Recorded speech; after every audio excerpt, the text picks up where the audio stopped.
Let me get our recording going and get started. So welcome everyone to week 16. We did it. And it's so cool that we've been able to work with you over the course of this 16-week semester.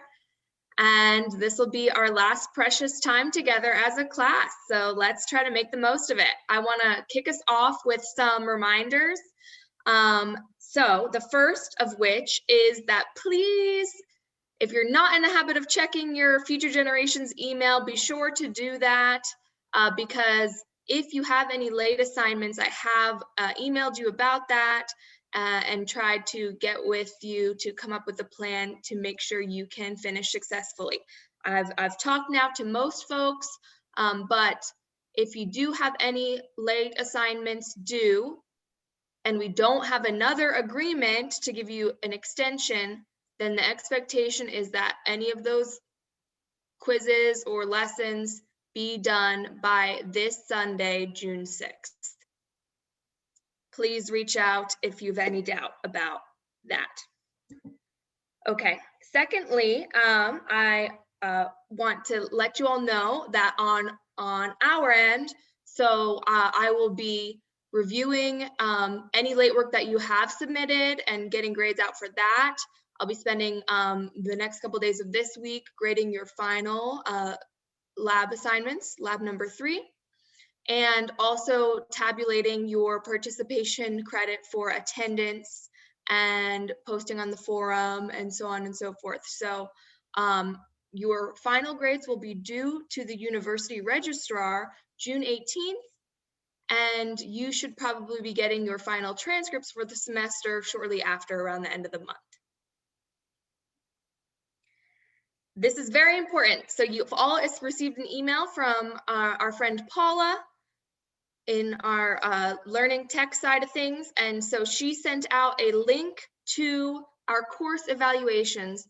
We ask that you please complete that very soon. That gives us important information that, of course, it'll be anonymous, your responses, but all of the faculty reviews that, and we look across the board and across time to figure out how we're doing. So please, your honesty is important there, and I'm going to add that link in the chat again now, so you can open it up and complete it once we finish class. I'll give you one more reminder about this at the end of the day. And lastly, we have a classmate, Herman, last class, who suggested that he would really like to stay in touch with everyone in the course. I know this is especially valuable for those of you who are now about to graduate from the program. So what I will be doing is creating a list of everyone's name and location and Future Generations email address, and I'll distribute that to the whole class list later this week. But I invite you to send me a private message in the chat now if you would like me to include your personal or work email in addition to your Future Generations email, if that will be a more reliable way to stay in touch going forward. So go ahead and send me that, chat, and that's all. Now I want to pass it over to Daniel and Luke. So Daniel's going to take the lead in presenting today, but I just want to follow up on a couple points of what Rosie said on the housekeeping and the closing of the term. So it is the main thing to highlight, as Rosie said. I think we had a good meeting earlier this week, and I think all of you are either should have heard from Rosie about a plan to get caught up. You asked for an incomplete, or we think that you're on track to finish. It's really important that if your plans change, that you communicate with us. And if you got one of those emails from Rosie, that is not a disciplinary email. That is us trying to help you make sure you have a plan to finish up. So we're here to help you. You all deserve an extra big round of applause because most of you just went through both the seed and the scale course during the hardest period we've ever had to offer this course. You all were trying to do community labs when you couldn't go out. We were all dealing with that amazing uncertainty at the community level, at the personal level. It has not been an easy year, and we're very aware of that. So this is by no means us trying to come up with a deadline. We really want to work with you all to make sure this course is a success. And in order to do that, we need to hear from you. But as Rosie said, our hands become very tied very quickly. We have some other deadlines. And so, for instance, if we haven't gotten an incomplete form from you, we have to give you a grade at that point. We would prefer not to. If you're not done, if you're not ready to pass, we would prefer to file an IN, but we're not allowed to do that if we don't have a form from you. So these are some of the areas where we will work with you. We're not trying to get you in trouble, but please help us follow the rules, is what I'm really saying. And that being said, you all have done an amazing job. The labs have come in. Most of you are right on track. Thank you all so much. But do be in touch if you've fallen behind or you need a little more time to feel like you get it just right. Just let us know. And in some cases, you don't even need to fill out a form if you're just asking for an extra day or two. But please let us know, because otherwise, in the absence of communication, we normally have to assume you're either sick or you're not just blowing off your coursework. And we prefer not to know that it's neither of those. So Daniel, over to you, but I just wanted to echo those final points. It's really important for everybody to have a smooth end of term, to stay in communication. Yeah, and I'm going to build on it. I first of all, congratulations to each of you. The congratulations in the context of the time and the difficulties, as Luke was saying, of this year. Very difficult. Many of you are in countries that have significant social and political unrest, as well as the pandemic. And many of you have other challenges of work and whatnot. So congratulations. The other point is that the quality of the work that we have seen has really been outstanding. I've been leading this course since 2004. Okay, that's a long time. And the quality of work that I have seen this year is among the best ever. So in difficult times, you're doing really outstanding work. But one of the reasons why you're doing better is because you've been teaching us, the faculty. So this feedback form that is on the list, we take very seriously. And Luke and I learned from that, and Rosie, we all learned from that. The university learns from that. Your comments are anonymous. So be as honest and forthright as you can, or give us your name, because we would like to, if possible, perhaps even come back and ask you questions, because we're on this learning journey together. And this learning journey together is what all of humanity is on. All of humanity is trying to find a better future in these very uncertain times. And that's what I'm about to share some slides with you on. This is really a difficult time. And as I said at the beginning of this class, the hardest job in the world is community development. It's harder than brain surgery. It's harder than sending a rocket ship to the moon. Why? Because you have to work with people. Working with a brain, you can cut it open, you're in control, the patient has been anesthetized. You can cut, you can do your job, and it's up to you to not make a mistake. But if you're cutting you can't control a community. My father used to talk about this. It's like getting butterflies to land on the same bush and fly together.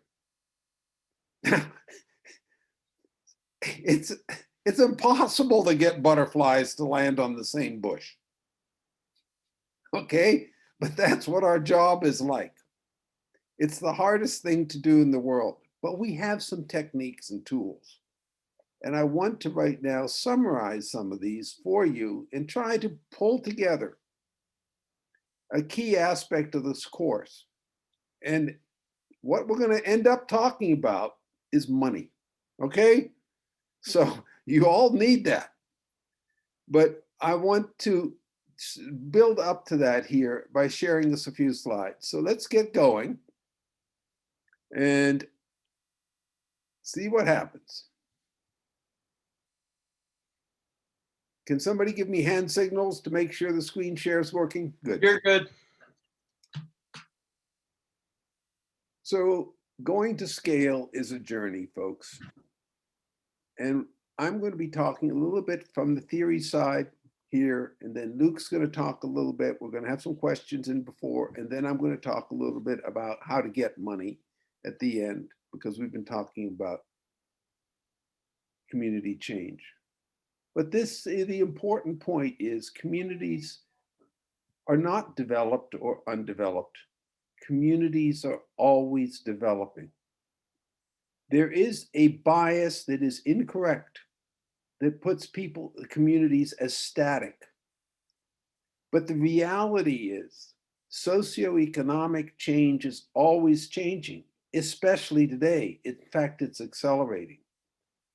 And as one thing is tackled, new things become forward. It's continuously changing. The process that is happening now at every community level is engaging forces of globalization. Okay, your community, wherever it is, or how many communities you have, are now actively engaged with globalization. We all know the pandemic for real, but equally is climate change, equally is political dysfunction, equally is the fact that your society's values are changing. And the question that I press on you, the question for each of your futures, personally and collectively, is, are you going to be victimized? You need to decide whether you're going to be victimized and controlled by the forces of change, or whether you're somehow or other going to use them and ride them. And this course is all about giving you a way to use and ride them. So this is the reality of the global experience, what we call the socio-econo-infobiosphere. People are totally interlinked with the economy and with the world of the internet and connection. What a miracle it is that today, at this moment, we have 7 countries talking to each other. It's a miracle. And we're in a world of change, of the land itself is changing, the climate is changing. All these aspects are changing in this interlinked, complex, adaptive system. But are you going to be victimized by it? Or are you going to rise with this? This is the essential question for each of your lives. This is a really big question. Are you going to do nothing and get kicked around and be victimized? Or are you going to follow the norms of your society and get lucky and hope you're in a good country with a good politics and a good economy and a good natural resource base and hope? Each of you knows whether you're going in a good country. Most of us think we're in a country that's in trouble. Are you going to follow norms and get lucky? Or this is the question for this course. Are you going to use the complex adaptive system? Friends, it's filled with opportunities. You can take the complex adaptive system and you can make it into a positive dynamic. There are resources and there are opportunities in today, and you can engage them. This is not a matter of controlling them. None of you is a king. None of you is a billionaire with a lot of money. But we have given you examples of other alumni from this program. Norbu, working in communist China. James Patterson, working in Appalachia. Kelly Brown, working with the indigenous communities in Canada. They took this learning and this course and were able to use the resources and opportunities they had. And there are two currencies that we have to work with. One currency is what people don't have, but they want. And if you use that currency that you have a little bit of, they work for what they want. That currency is called money. There's another currency that which is what people have and they can share, but in order to get them to do that sharing, they have to get mutual benefit. Community, sharing something in common, advancing towards their potential to act together. Now, if we're using the work currency, that resource stops when the money ends. You don't, you're all going to run out of money. You should use it, and what we're going to talk about now is how. So that currency of money is necessary. And you have to use it and combine it with the currency of human energy to get cooperation. You have to, it's like two legs. If you try to work on one leg, you're hopping on just your left leg or your right leg. You put the two legs together in cooperation and you're walking, and you can go a long way and you can take impact to scale. But for that, you need a resource strategy. Now, here is a seed. Okay. Now, the interesting thing is that this seed, right? We're talking about going to scale. This seed made this plant. And this plant is sitting right in front of me where I'm sitting. If I turn my computer around, there's that plant right over there. Okay. That plant is a geranium plant. And it's gone to qualitative growth scale. It's blooming. And it's gone to a quantitative growth scale. It's gotten bigger. But look at the bottom of that plant. It's based on a tiny resource in that pot. And if I forget to fill that resource with water to feed it, like feeding money to a community, my beautiful plant will die.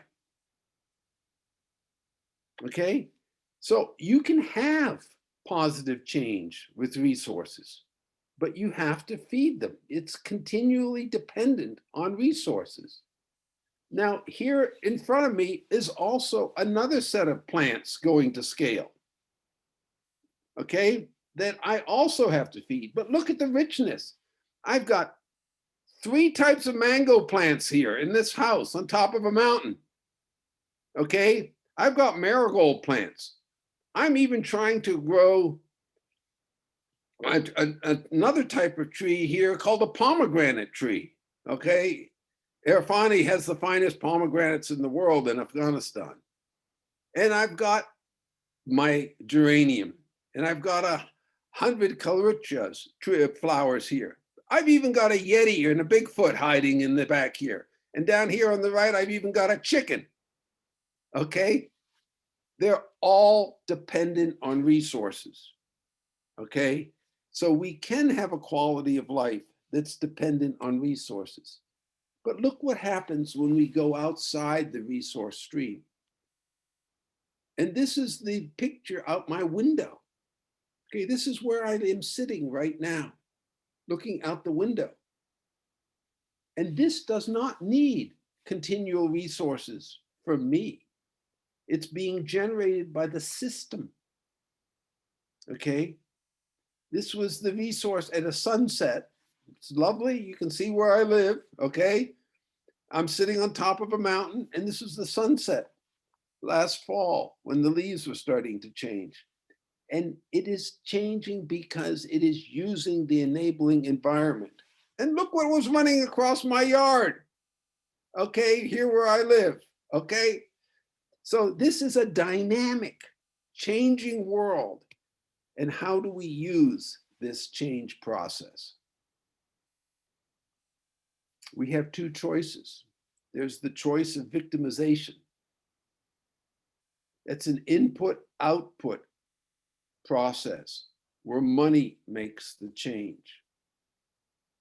Okay, but that is functioning in the reality of today, which is complex and increasingly complex.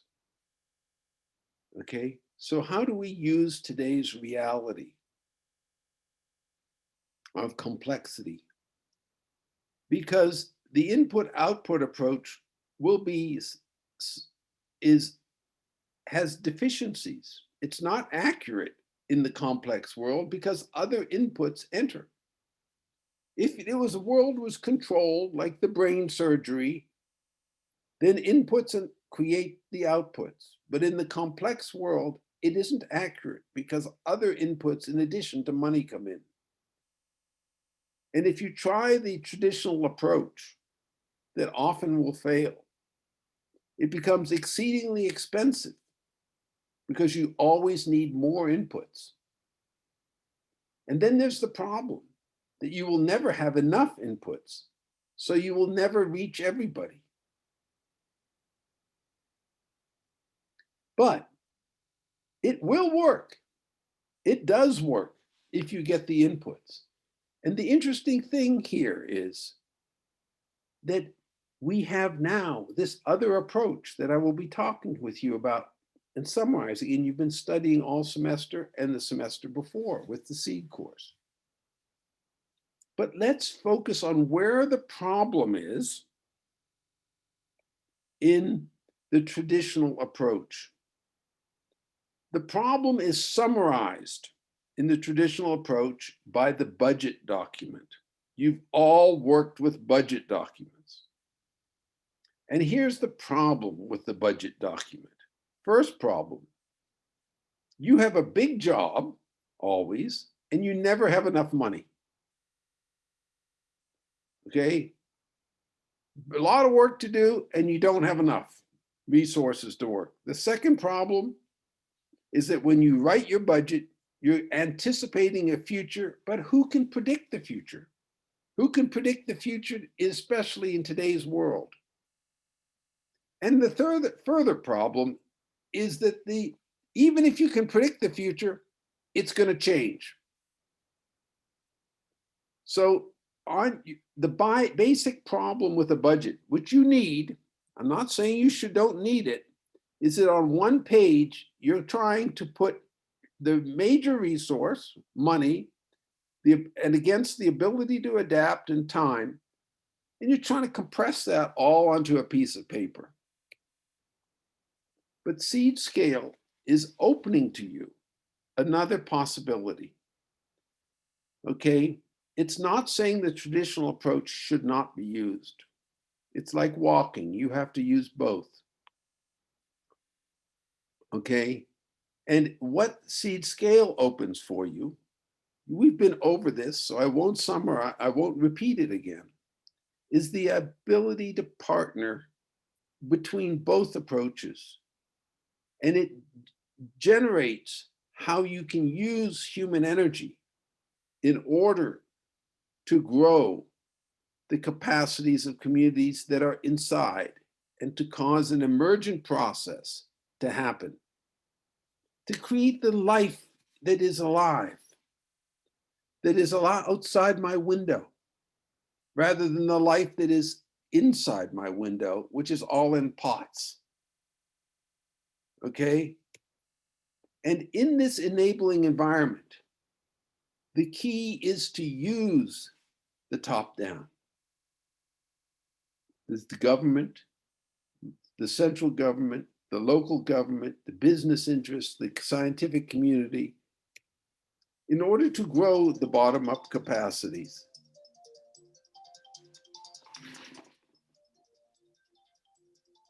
Pardon me, I gotta turn off my phone. You all know that problem. In order to grow the bottom-up capacities, and the way we do that is by the outside in. And in the outside in, what you're doing through education and through innovation is that you're turning the top down and the bottom up. Okay? And for that, the way we frame that is, in addition to the budget, which you will need to prepare, you need to have the human budget, the outline of human energies. And for that, there are 7 tasks that we've talked about. I don't need to repeat them. Most of you by this point, I hope, have memorized all those 7 tasks. Okay? But this is the way you assemble the human energies to work with the monetary energies. But we need the monetary energies. In scale 1, you need a little bit of monetary money. You need some food, for instance, to bring people together. Because in scale 1, the major resource is values. You get people to cooperate. And I call this the local religion. The religion is your local statement of values. And a little bit of money is needed in order to bring people together. But then when you get to scale squared, you need more money because you have to do action learning and experimentation. And then when you get to scale cubed, what you're doing is you're learning how to use all these other resources. So you need money. And you need money along with other resources like education. Now that with your master's degree, you will see that you have some influence that you didn't have before. You need status, you need connections so that you can get influence to change the system. So what I want to share now, I'm going to stop a little bit and let Luke pick up the conversation, okay? And then later on, I'm going to come back and we're going to talk about how to raise money because you're going to need some money. So Luke, it's over to you.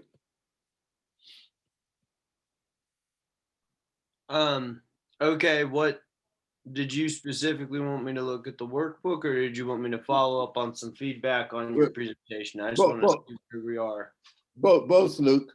Okay. Well, Rosie, I don't have the scale workbook queued up, so could you be ready to share that? But yeah, pull it up. But before we do jump into that, and just to build on some of what Daniel was saying, I think what I was thinking about as Daniel was talking is that it, as he mentioned, this course has been taught since 2004, and so you all are lucky that you get to take it now and not in 2004, where I don't think what was being taught was wrong, but certainly wasn't. We didn't know as much. We didn't have as much experience, and at least for speaking for myself, and when I was really starting to use this and apply seed scale about working in Afghanistan and India, and I really was struggling with some of this, there was a real aha moment for me interpersonally when I suddenly focused on the fact that money equals power, and therefore money always needs to represent the top down. It's always, when you think about the role that money or the people who have the money are playing, they can be nice people. I think sometimes we tend to think the top down is bad, but no, just because they have power, they can be nice. It's a lot better when they're nice. But you also need to be realistic.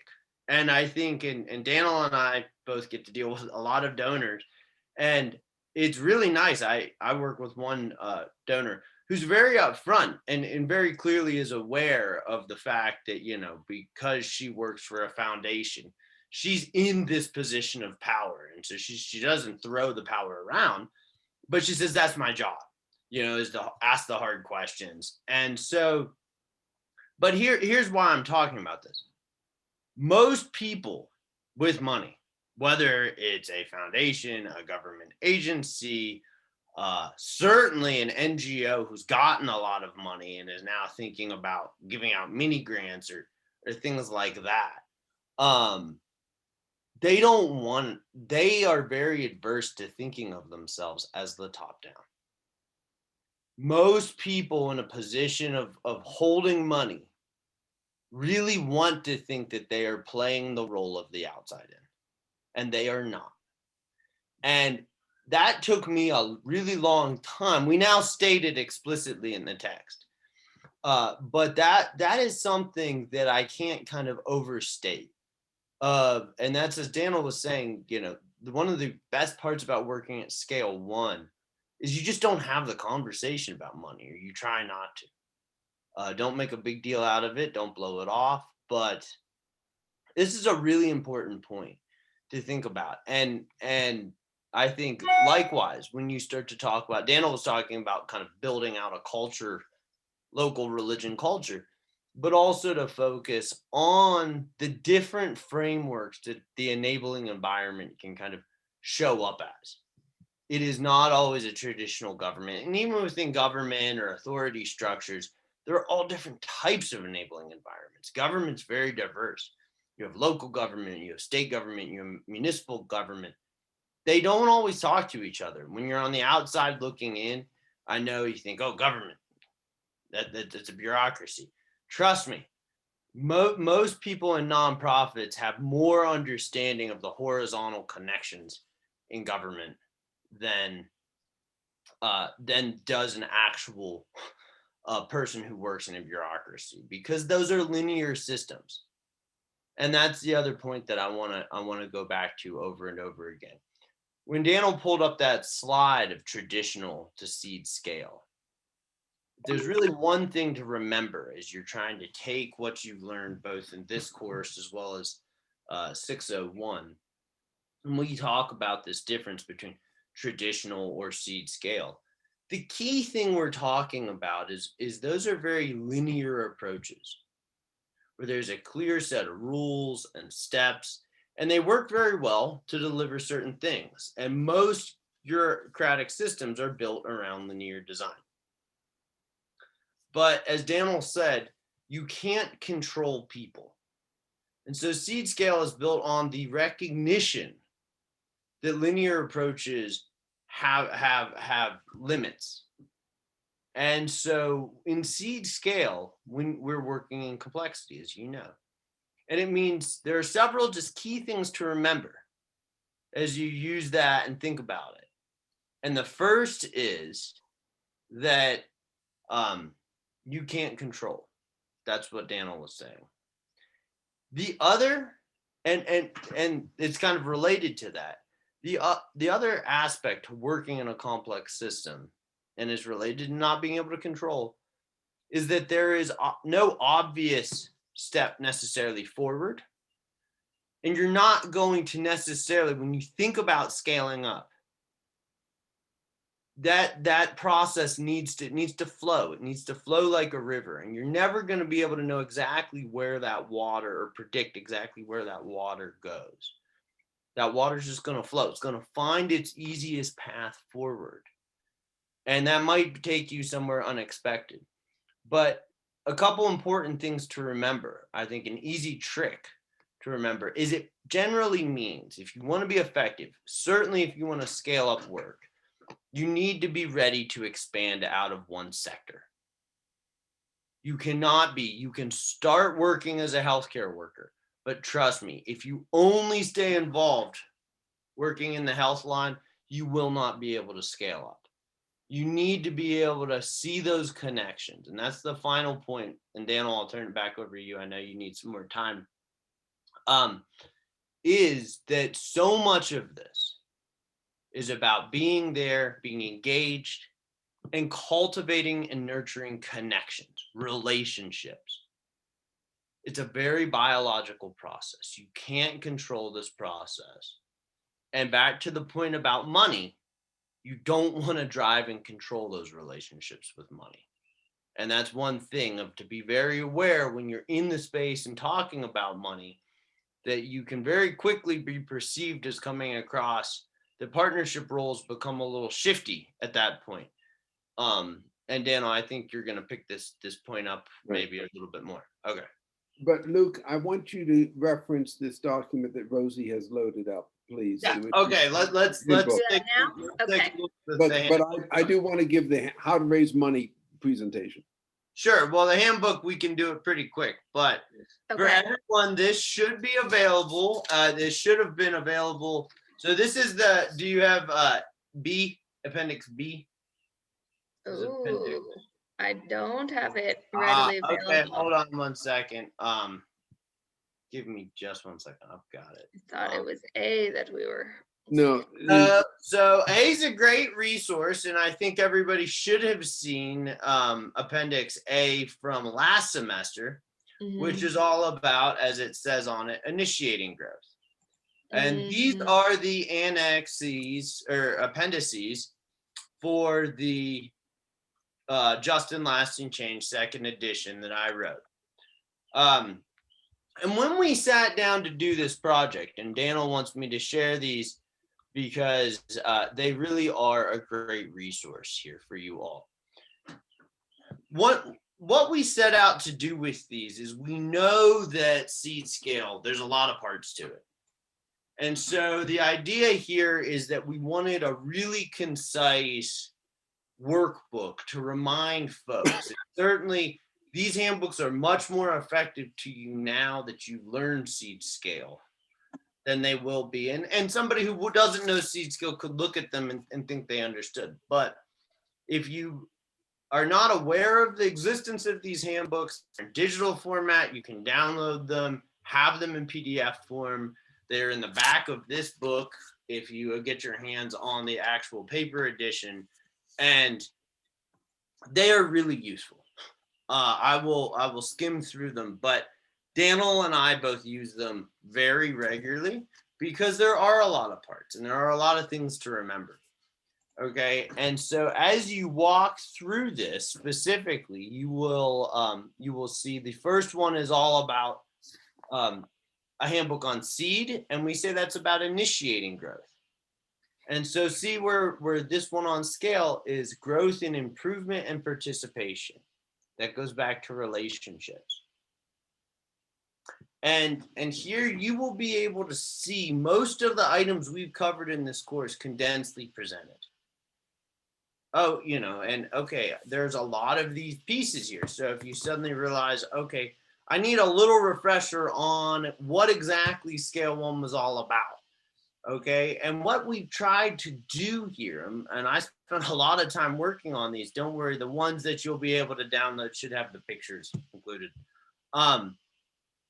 But what we specifically tried to do is say, what are the key elements, the key things to remember? So we obviously have the dimensions of scale in this document, but I also, where I really want to go down, and you can see an example. For instance, we talk about the blueprint approach. We give an example of how they're contrasted. So we've really tried to pull a lot of the pieces together in these workbooks.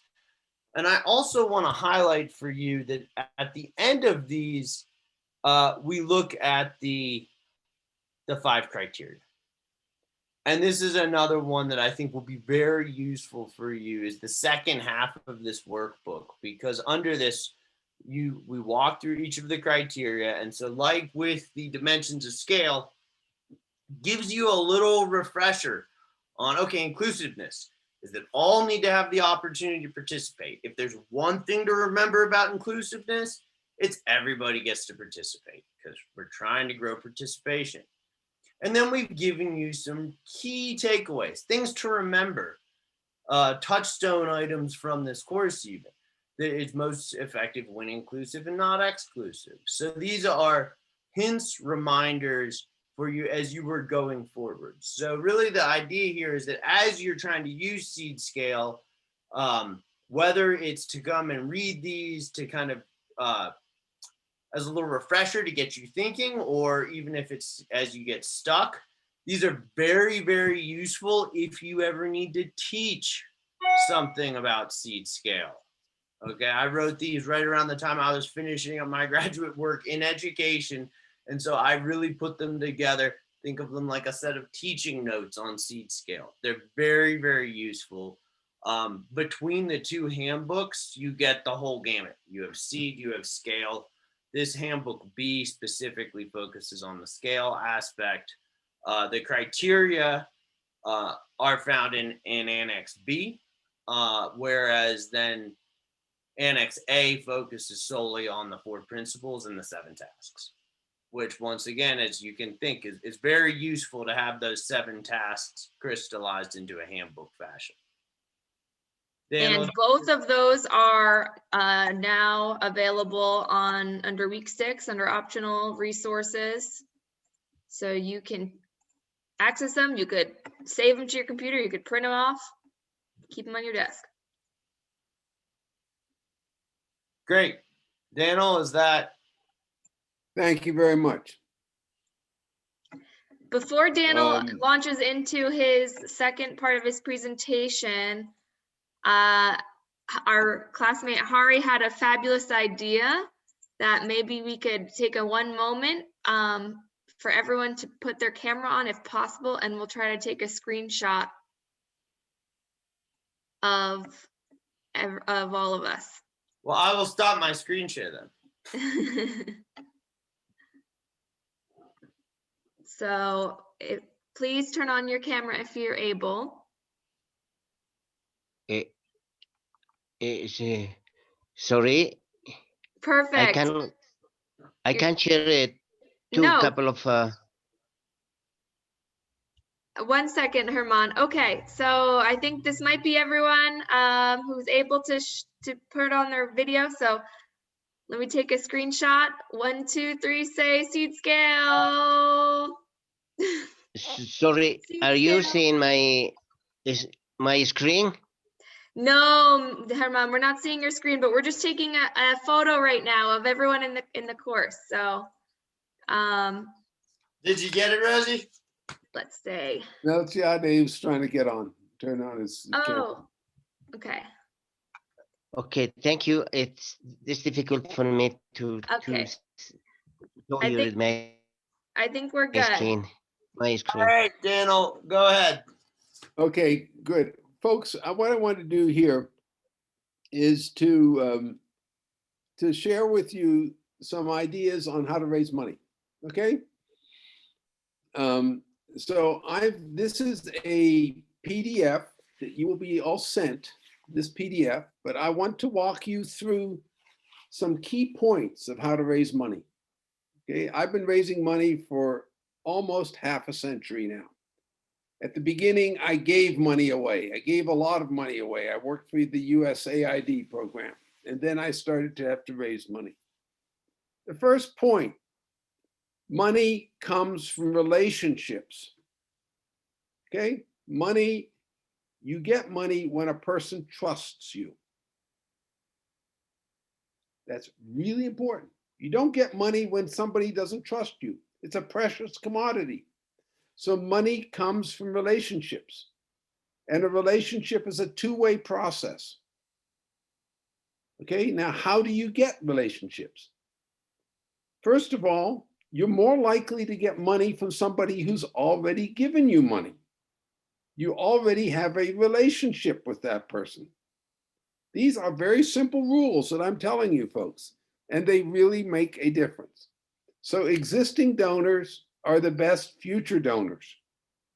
Each time a project works, you benefit and your donor benefits. They have gotten what they paid for. It's like going to the store. You go to the store, you buy something, it works, you get what you want, you go back to the same store. Now, here's the key point, a very important point. Money equals time. the more time you get with a donor, the more likely you are to get money. So what you're asking for is not money.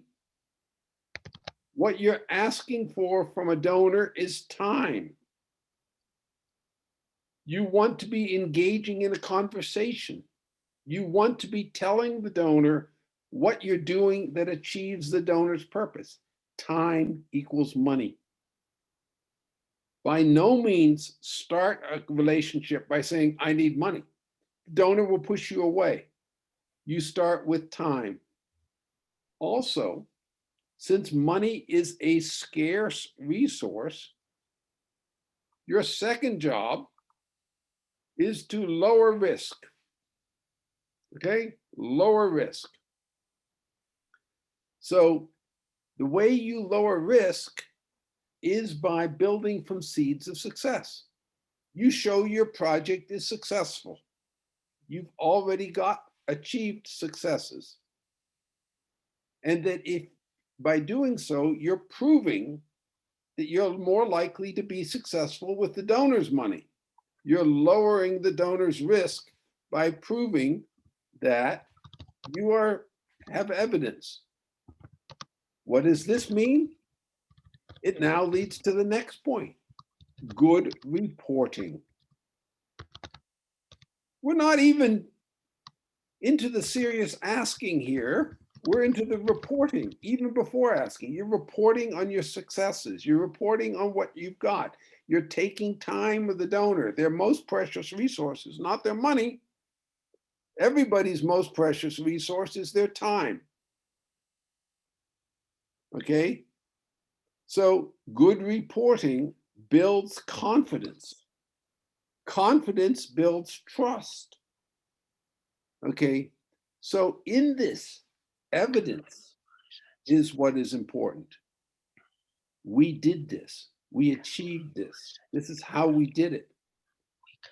Most people make the mistake of saying need, need, need. I need money, I need money. Needing money does not show you're strong. Needing money shows you're weak. So when people come in and say, I need money, this is the problem, this is the problem, the donor's going to say, hell, I don't want a part of that. Get me away from this thing. You want to say, we've got the success that if you put a little bit of water on this plant's already growing, this plant will grow. Now, how do you do this? We have here what we call fundraising mapping. You will get this document, but here's how it works. You select 2 or 3 donors, don't select one, and you're going to create some maps. Okay? You are trying to connect from you on this side, the seed scale side, to the donor on this side. Okay? And you do this for one donor, you do this for a second donor, and you make this map. So don't start with your side, start with the donor side. What is the donor's number 1 priority? You have to do research. You write it down. Again, you're not starting with your needs. You're starting with the donor's priority, their number 1 priority, their number 2 priority, the number 3 priority. And you write that down. Then you say, what is my history with this person? Hopefully you have some history from this year, last year, before. But maybe you have no history. Maybe you just met them. But still, you say what the history is. Well, the history, I had a cup of tea. That's the total relationship I had with this person. I had an email exchange. Be honest what that history is. And you write the history down. My success history was that they answered my email. That's actually a pretty big deal. If you send an email to a donor and they answer you, there's a success, friends. Why did they answer you? That's the question. Why did they answer your email? That's, you have to put that down. So you're going to send them a second email and hopefully they answer. Well, now you've got a little bit of a success history you're building on it. So you've written this down. This is on a piece of paper. It's on your map. It's on your computer. And then you start to work this side of the thing. What is our success number one that fits somehow or other to the donor's priorities? What is it that we have that we've been successful with? What is our seed that we've been successful with that fits the donor? You write it down, success number one. And then you create a line between this line over here, and on that line, you write exactly what worked, what it was that worked. And then you go down to success number two. Oh, and if you're lucky, you're working with a donor whom you already know. You've got a lot of evidence here. Some of our donors for Future Generations we've worked with for 40 years. So we have a lot of evidence, stories, things we've shared, and what have you. So we can start to draw a lot of lines. Okay. But then we get down to this very interesting and complicated side of things. What did we show? The donor always wants to see what you invested. The donor wants to be, you're trying to create a partnership with the donor. So what was the money that we invested from our side? What was the energy we invested from our side, from our community? What was the knowledge? What are the partnerships? How is this idea going to grow? And you fill this out. And then you talk with your team. And you start to put the lines together. And from that, you will see that there is a seed that you can grow with the combined energies of the donor's priorities and your history with the donor. And then you run out scenarios. And this is a very interesting point. You do scenarios with real possibilities. So it isn't just you and that donor. It's you and the donor and the partnership. So the donor realizes, oh, I'm going to get to work with not just your organization, I'm getting to work with this other partnership. I'm growing, I'm going to scale. I'm taking my impact. My impact here is going to create leverage and it's going to go out. And this scenario planning is really important. So now in the final minutes, I want to make several key points. When you write your grant proposal, the most important part is the title. If you can't convince and do something in the title, everything else you're not going to get to. Keep the title 8 words or less, if possible, and show what will result. What is the donor buying? It's like you're trying to sell the donor something. I want to sell you this carpet. It's a beautiful carpet. I want to sell you this piece of food. You're offering the result in the top title. You're not describing the process. You're not describing the need. And then you get to the executive summary.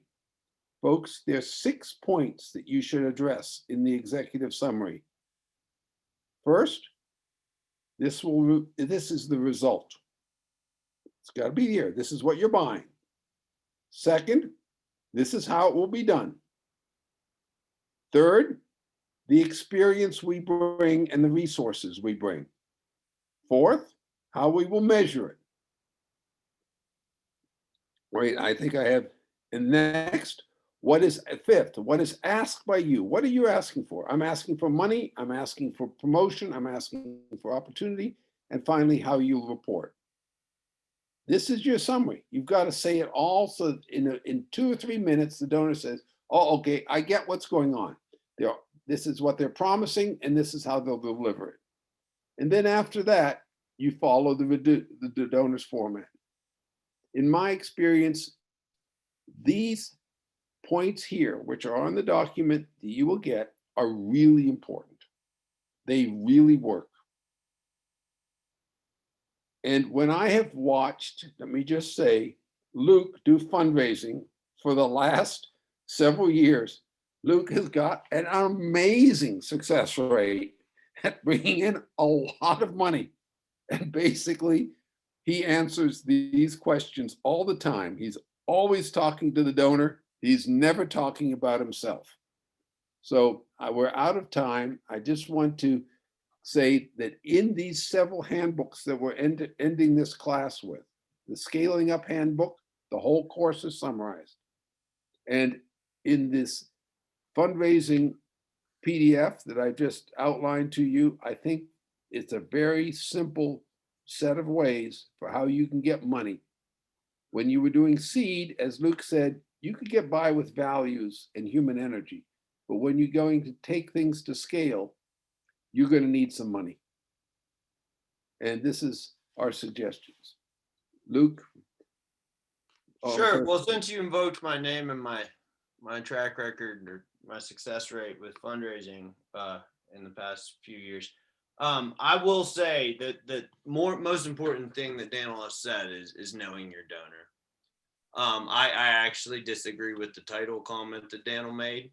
Some donors really care about that. Other donors want actually a very prescriptive title. I read a lot of federal grants where the title is not nearly as important as the executive summary. But I will say, know your donor. There is no one system. Know your donor, know what they're looking for, and write to that. Be able to be very concise. Don't start writing a grant proposal until you can outline the entire thing in a simple matrix. And then, but going back to that point about really knowing your donor and speaking to them, do not talk about yourself unless they ask you to, but being able to concisely summarize what will be the impact you're creating is the key point over and over again. And in order to know your donor, you need to have that relationship. And that is where I will really echo that. There is no being very clear on what you're going to do and why that's going to help is what it all comes down to. And a lot of the time it doesn't need to be fancy, doesn't need to be out. It needs to be clear. It needs to be straightforward. A donor has decided, trust me, every winning proposal I've ever written, you've been able to know it was a winning proposal by reading the first page. That's all you had to read. You read that, it was clear what was going to happen, why it was going to happen. And every proposal that I've lost, I go back and read the first page and it's unclear on the first page what is going on. And so back to Daniel's point, whether it's the title, whether it's executive summary, that can vary around a bit, but it all has to be able to fit. You should know when you read the first page of a grant proposal whether or not it's a winner. Thank you all for a great course. There's a lot of comments here of thanks. I just want to say, as a faculty member, I consider you all friends and colleagues. I look forward to sharing with you as we go forward. I look forward to hearing about your successes 10 years from now. And know that we're always here to work with you as colleagues.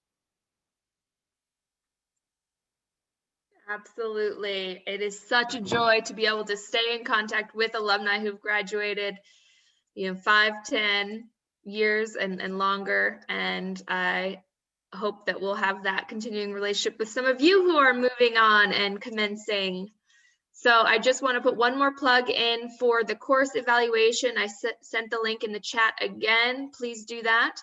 And I will be distributing contact information for all your classmates a little bit later this week.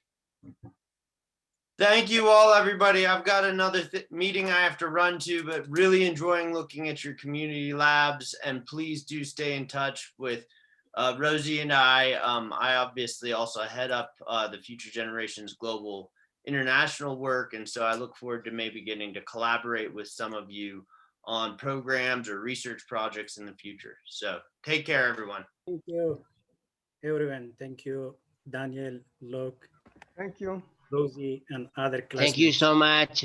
See you next century. Thank you. Thank you all. Such a pleasure. Take care. Thanks, y'all.